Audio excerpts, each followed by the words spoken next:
I've been to Hong Kong before, in November 2002.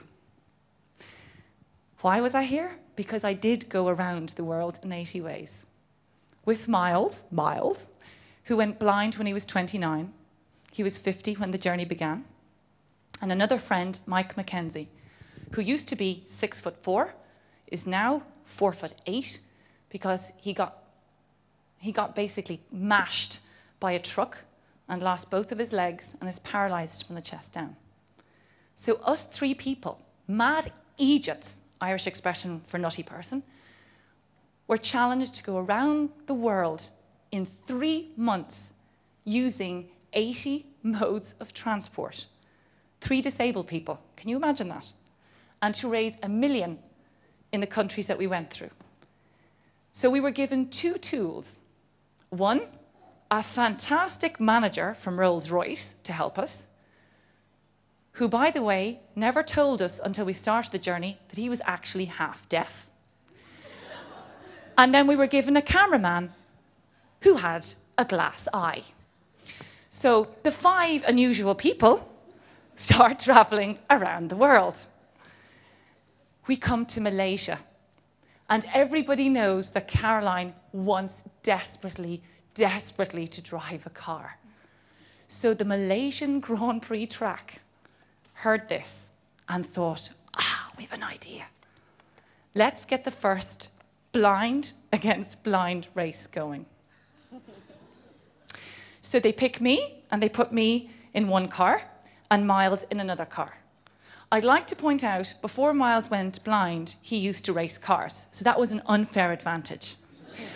I got a 15-minute driving lesson where I learned the brake and the accelerator. That was it, okay?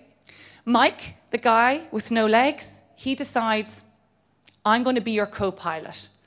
I've nothing else to lose. So he decides, he doesn't mind if we crash, okay? Because I'm definitely the more dangerous one here.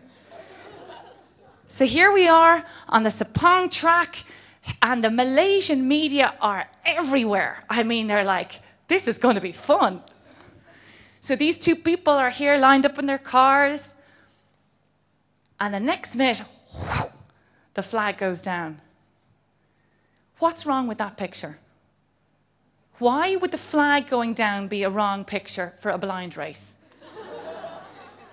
Because we can't see it, and secondly, our co-pilots are obviously asleep.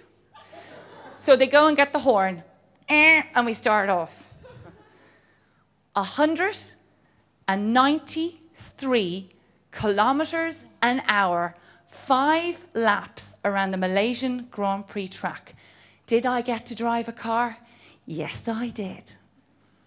And not only that, because when some mad journalist heard I did it, he offered to help me test Mercedes for autocar. Don't you dare let me tell you, you may not be able to live your dream in the way you imagine, but it's not what you can't do, it's what you can. I don't want to tell you the boring parts of all the business thing I do, which for me is so super fascinating. And it is amazing that I'm running 2 successful businesses on my own, employing staff, traveling around the world, having adventures I never imagined. I'm in Hong Kong, for God's sake. This is fantastic. Who gets to have a job like me? It's brilliant. So I want to finish. Freddie, I have 3 minutes left? Yes. I want to finish with 3 things I want to tell you about. That dream I asked you to think about. It's yours. If I hadn't had my Mowgli dream, I wouldn't be here.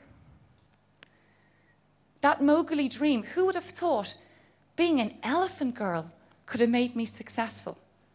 That could help me change the lives of other people. That could pay for 6,000 cataract operations. That could have me speaking to CEOs to make sure that every single person in this world has the same chance as everybody else.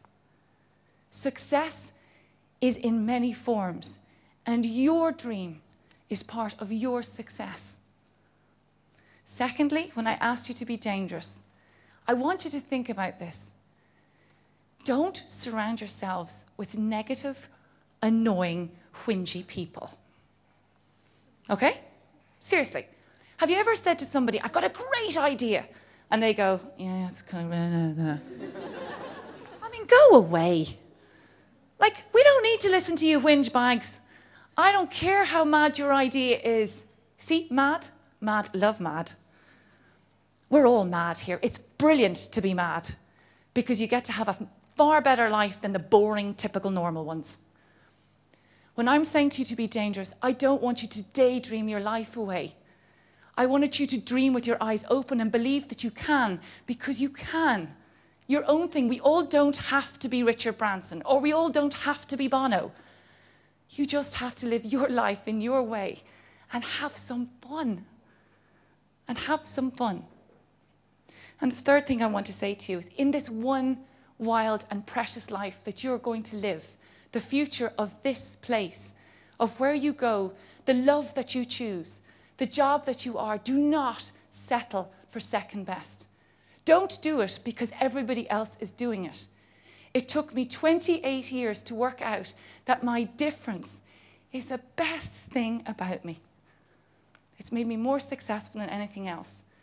So with your one wild and precious life, I want you to think about being dangerously, fabulously mad.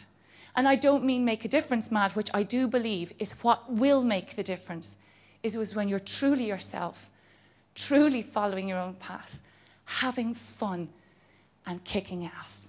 Thank you.